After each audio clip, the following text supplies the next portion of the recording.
Hello everyone, welcome to Vidya simple recipe. आज आपण बघणार आहोत तिळाच्या वड्या कशा बनवायच्या त्यासाठी मी तीळ भाजून घेतले आहेत आणि शेंगदाणे भाजून घेतले आहेत. शेंगदाणे असे कुरगळून घेतले आहेत.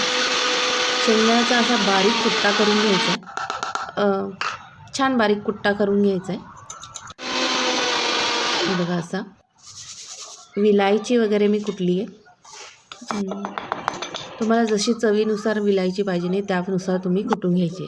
नंतर मी हावरी कुटून घेतली आहे. मिक्सरमध्ये छान असं बारीक करून घ्यायचं आहे.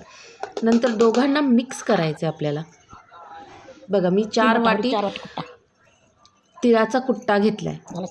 4 वाटी आणि 2 वाटी शेंगदाण्याचा कुट्टा घेतला आहे. असा शेंगदाण्याचा कुट्टा आणि दोन्ही छान मिक्स करून घ्यायचं आहे. गूळ बारीक चिरून घेतला आहे मी. लवकर पाक होतो. तुम्हाला वाटलं तर तुम्ही गुळाची पावडर पण यूज करू शकता. थोडंसं पाणी घ्यायचं आहे. अगदी 1 ते 2 चमचे पाणी घ्यायचं आहे आणि त्यामध्ये ह्या गुळाचा पाक करून घ्यायचा आहे. छान असा गोळीबंद पाक करून घ्यायचा आहे. आणि आपल्याला चिक्कीचा गूळ नको आहे, साधा गूळ घ्यायचा आहे. आपण ताटाला तूप लावून घ्यायचं आहे छानसं, तर की जेव्हा आपण वडी थापणार तेव्हा ती खाली चिटकू नये म्हणून आपण तूप लावून घेतो आहे. हे बघा ह्या पद्धतीनं गोळीबंद पाक करून घ्यायचा. एका वाटीत असं पाण्यामध्ये चेक करायचं झाला की नाही.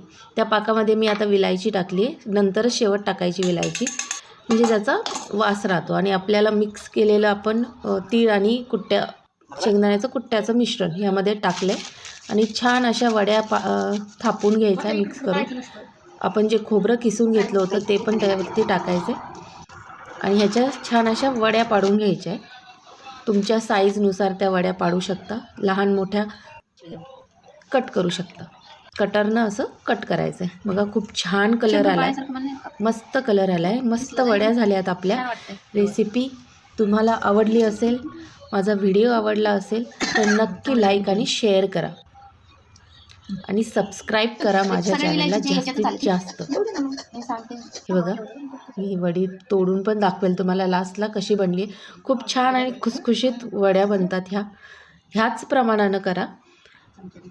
हे बघा खूप छान आणि मस्त दिसत आहेत. अगदी छान आणि खुसखुशीत झाल्यात.